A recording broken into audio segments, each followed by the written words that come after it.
जय श्री राधे कृष्णा। ओम नमो भगवते वासुदेवाय नमः। आप सभी का स्वागत है आपके अपने YouTube चैनल सोनी व्रत कथाएं। आप सभी को कार्तिक मास की बहुत बहुत शुभकामनाएं।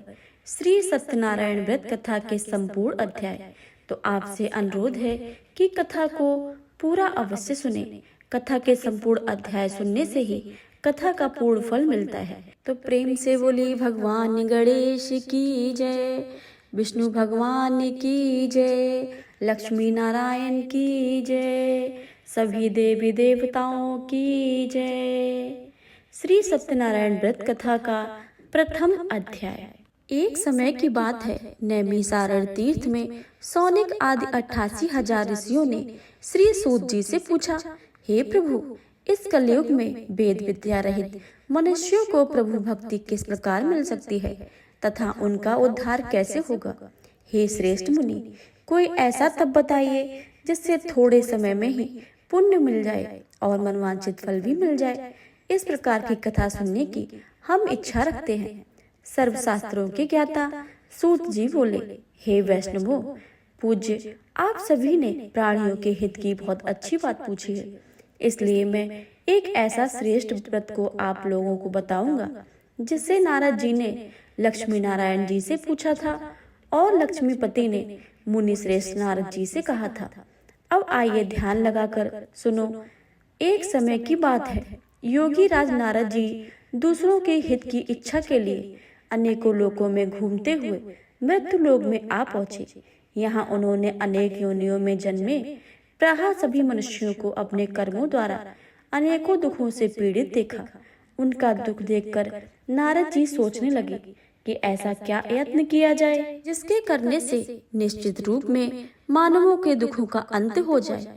इसी विचार पर मनन करते हुए वह विष्णु लोक में गए।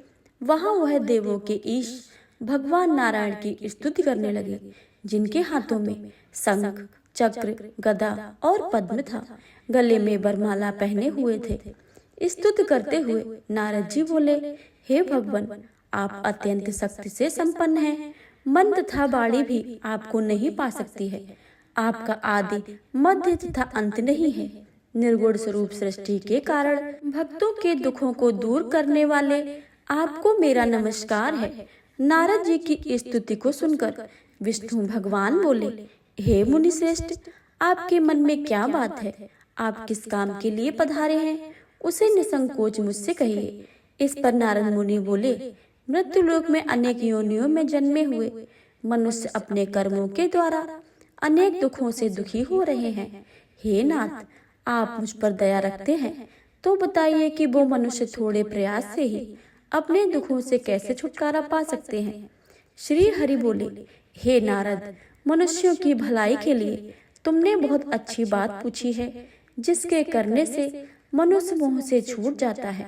यह बात मैं तुमसे कहता हूँ, उसे तुम ध्यान पूर्वक सुनो। स्वर्ग लोक व मृत्यु लोक दोनों में एक दुर्लभ व्रत है जो पुण्य फल देने वाला है। आज प्रेमवश होकर मैं तुम्हें बताता हूँ। श्री सत्यनारायण भगवान का यह व्रत अच्छी तरह विधि पूर्वक करने से मनुष्य तुरंत ही यहाँ सुख भोग कर मरने पर मोक्ष को प्राप्त होता है।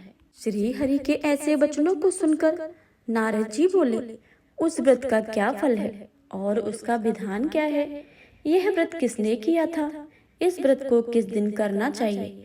सभी कुछ विस्तार से बताइए।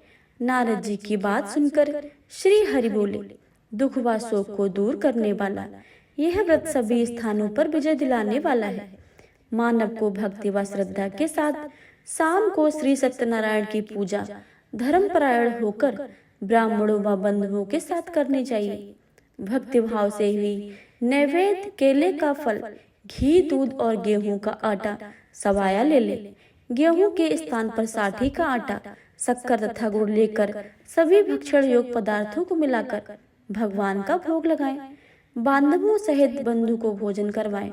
उसके बाद स्वयं भोजन करें। भजन कीर्तन के साथ भगवान की भक्ति में लीन हो जाएं। इस तरह से सत्यनारायण भगवान का व्रत करने पर मनुष्य की सारी इच्छाएं निश्चित रूप से पूरी हो जाती हैं। इस कलिकाल अर्थात कलयुग में मृत्युलोक में मोक्ष का यही सबसे सरल उपाय बताया गया है। इत श्री सत्यनारायण व्रत कथा का प्रथम अध्याय संपूर्ण हुआ। तो प्रेम से बोलिए श्री सत्यनारायण भगवान की जय। हरि ओम नमो नारायण, ओम नमो नारायण, हरि ओम नमो नारायण, हरि ओम नमो नारायण। सत्यनारायण कथा का द्वितीय अध्याय। सूत जी बोले, हे ऋषियों, जिसने पहले समय में इस व्रत को किया था उसका इतिहास कहता हूँ, ध्यान से सुनो। सुंदर काशीपुरी नगरी में एक अत्यंत निर्धन ब्राह्मण रहता था। भूख प्यास से परेशान वह धरती पर घूमता रहता था। ब्राह्मण उससे प्रेम करने वाले भगवान ने एक दिन ब्राह्मण का वेश धारण करके उसके पास जाकर पूछा, हे विप्र, नित्य दुखी होकर तुम पृथ्वी पर क्यों घूमते हो? दीन ब्राह्मण बोला, मैं निर्धन ब्राह्मण हूँ, भिक्षा के लिए धरती पर घूमता हूँ। हे भगवान, यदि आप इसका कोई उपाय जानते हैं तो बतलाइए। वृद्ध ब्राह्मण कहता है कि हे सत्यनारायण भगवान मनवांछित फल देने वाले हैं, इसलिए तुम उनका पूजन करो। इसके करने से मनुष्य सभी दुखों से मुक्त हो जाता है। वृद्ध ब्राह्मण बनकर आए सत्यनारायण भगवान उस निर्धन ब्राह्मण को व्रत का सारा विधान बताकर अंतर ध्यान हो गए। ब्राह्मण मन ही मन सोचने लगा कि जिस व्रत को करने से वृद्ध ब्राह्मण कह गए हैं मैं उसे अवश्य ही करूँगा। यह निश्चय करने के बाद उसे रात में नींद नहीं आई। वह सवेरे उठकर भगवान सत्यनारायण के व्रत का निश्चय करके भिक्षा के लिए चल गया। उसे उस दिन निर्धन ब्राह्मण को भिक्षा में बहुत सारा धन मिला, जिसने उसने बंधु बांधवों के साथ मिलकर श्री सत्यनारायण भगवान का व्रत संपन्न किया। भगवान सत्यनारायण का व्रत संपन्न करने के बाद वह निर्धन ब्राह्मण सभी दुखों से छूट गया और अनेक प्रकार के संपत्तियों से युक्त हो गया। उसी समय से यह ब्राह्मण हर माह इस व्रत को करने लगा। इस तरह से सत्यनारायण भगवान के व्रत को जो मनुष्य करेगा वह सभी पापों से छूटकर मोक्ष को प्राप्त करेगा। जो मनुष्य इस व्रत को करेगा वह भी सभी दुखों से मुक्त हो जाएगा। सूत जी बोले, इस तरह से नारद जी से नारायण जी का कहा हुआ श्री सत्यनारायण व्रत को मैंने तुमसे कहा है। हे विप्रो, अब मैं और क्या कहूँ?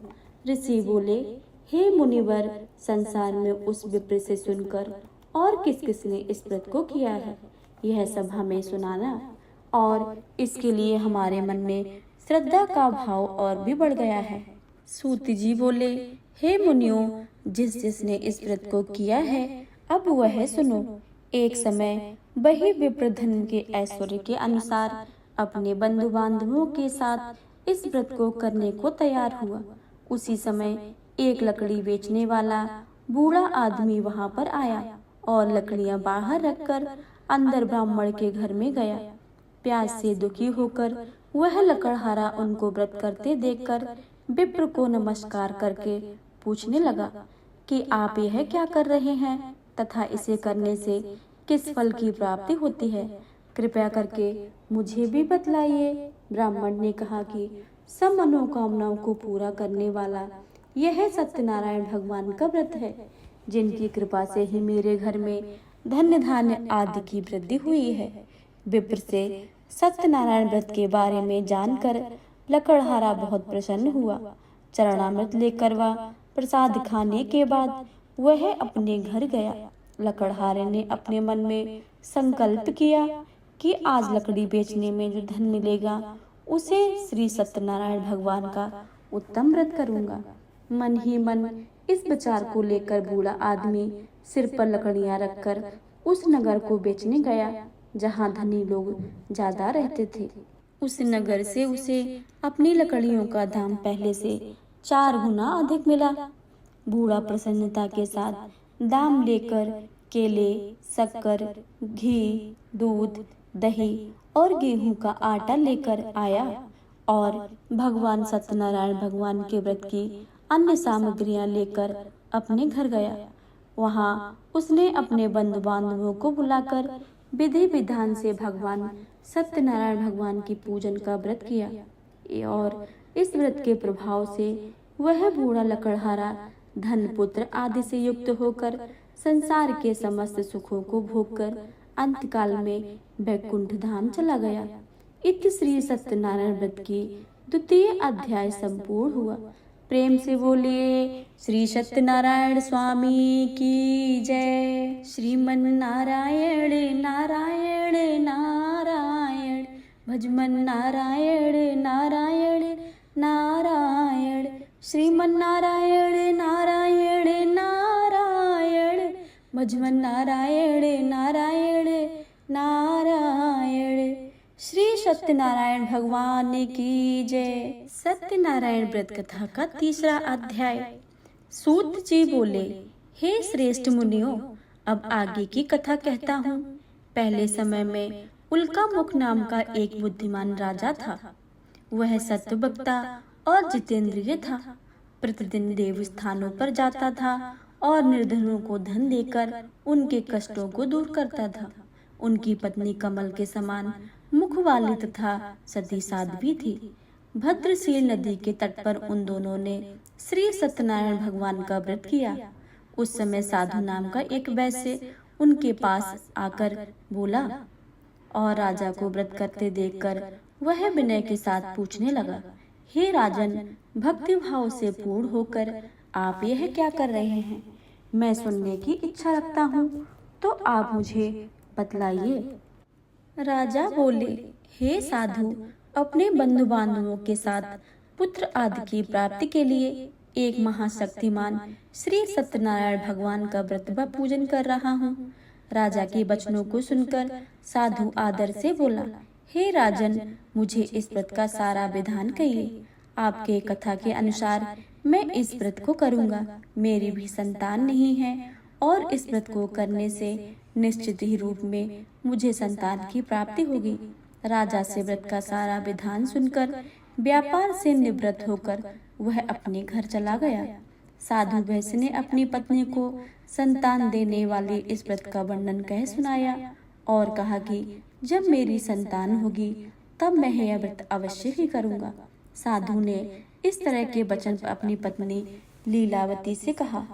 एक दिन लीलावती पति के साथ आनंदित होकर सांसारिक धर्म में प्रवृत्त होकर सत्यनारायण भगवान की कृपा से गर्भवती हो गई। 10वें महीने में उसके गर्भ से एक सुंदर कन्या का जन्म हुआ।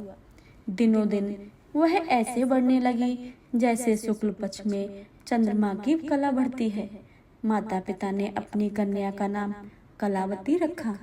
एक दिन लीलावती ने मीठे शब्दों से अपने पति को याद दिलाया कि आपने सत्यनारायण भगवान के जिस व्रत करने का संकल्प किया था उसे करने का समय आ गया है। आप इस व्रत को करिए। साधु बोला, हे प्रिय, इस व्रत को मैं उसके विवाह पर करूँगा। इस प्रकार अपनी पत्नी को आश्वासन देकर वह नगर को चला गया। कलावती पिता के घर में रहकर दिनों दिन बढ़ने लगी। साधु ने एक बार नगर में अपनी कन्या को सखियों के साथ खेलते देखा तो तुरंत ही उस दूत को बुलाया और कहा कि मेरी कन्या के योग्य वर को लेकर आओ। साधु की इस बात सुनकर दूत कंचन नगर में पहुंचा और वहां देखभाल कर लड़की के सुयोग बड़े पुत्र को ले आया। सुयोग लड़के को देखकर साधु ने बंधु बांधवों को बुलाकर अपनी पुत्री का विवाह कर दिया। लेकिन दुर्भाग्य की बात है कि साधु ने अभी भी श्री सत्यनारायण भगवान का व्रत नहीं किया। इस पर भगवान क्रोधित हो गए और श्राप दिया कि साधु को अत्यधिक दुख मिले। अपने कार्य में कुशल साधु बनिया जमाई को लेकर समुद्र के पास स्थित रत्नासार नगर में गया। वहां जाकर दामाद ससुर दोनों मिलकर चंद्रकेत राजा के नगर में व्यापार करने लगे। एक दिन भगवान सत्यनारायण की माया से एक चोर राजा का धन चुराकर भाग रहा था। उसने राजा के सिपाहियों को अपना पीछा करते देखकर चुराया हुआ धन वहां रख दिया जहां साधु अपने जमाई के साथ ठहरा हुआ था।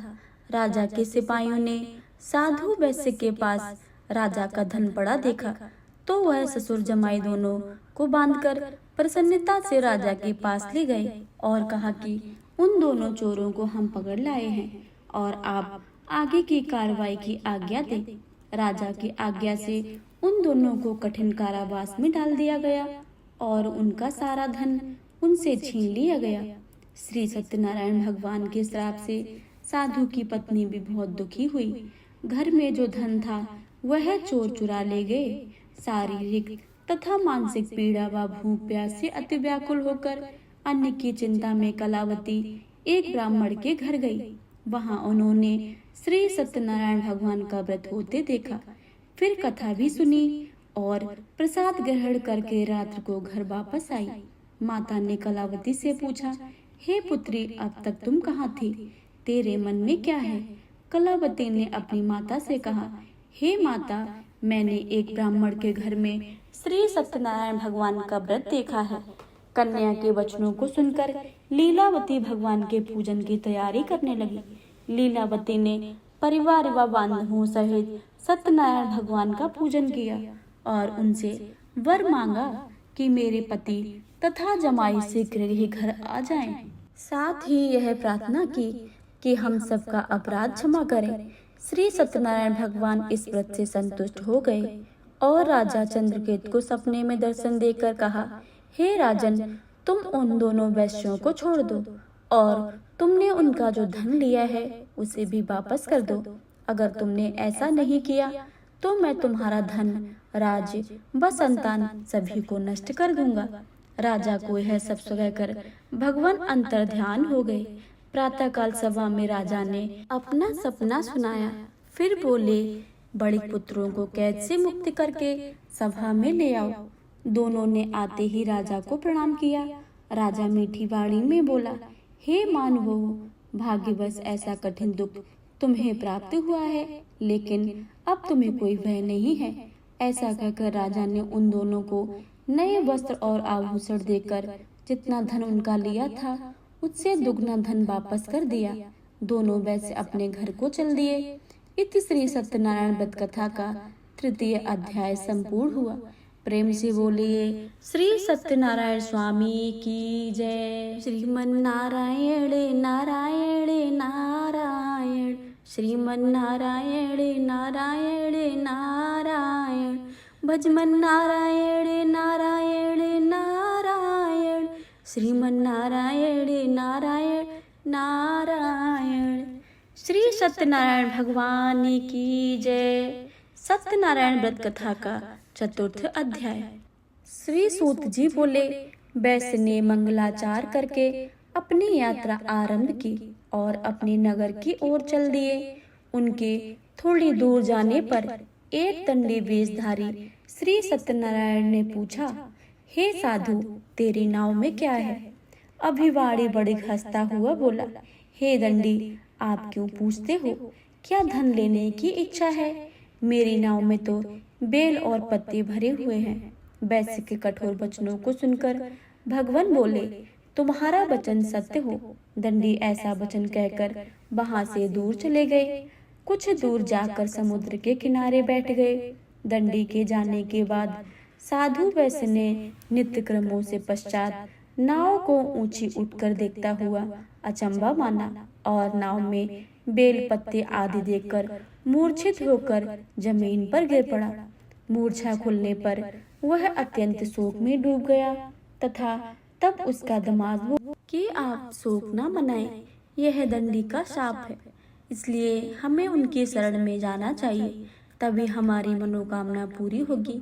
दामाद की बात सुनकर वह दंडी के पास पहुंचे और अत्यंत भक्ति भाव से नमस्कार करके बोले, मैंने आपसे जो असत्य वचन कहे थे उनके लिए मुझे क्षमा कर दे।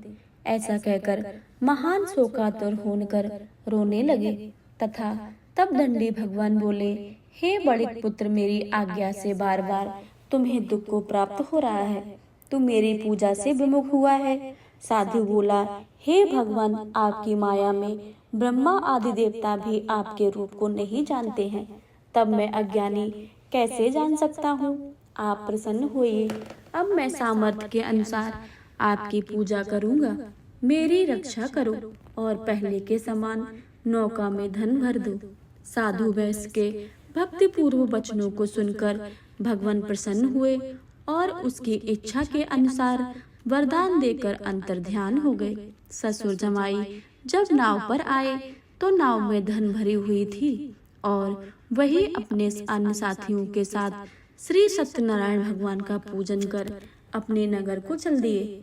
जब नगर के नजदीक पहुंचे तो दूत को घर पर खबर भेजने के लिए भेजा और दूत साधु की पत्नी को प्रणाम करके कहता है कि मालिक अपने दामाद के साथ नगर के निकट आ गए हैं। दूत की बात को सुनकर साधु की पत्नी लीलावती ने बड़े हर्ष के साथ श्री सत्यनारायण भगवान का पूजन करके अपनी पुत्री कलावती से कहा कि मैं अपने पति के दर्शन को जाती हूँ, तू कार्य पूर्ण करके शीघ्र ही आ जाना। माता के ऐसे वचनों को सुनकर कलावती जल्दी से प्रसाद छोड़कर अपने पति के पास चली गई। प्रसाद की अवज्ञा के कारण श्री सत्यनारायण भगवान रुष्ट हो गए और नाव सहित उसके पति को पानी में डुबो दिया। कलावती अपने पति को वहां ना पाकर रोती हुई जमीन पर गिर गई।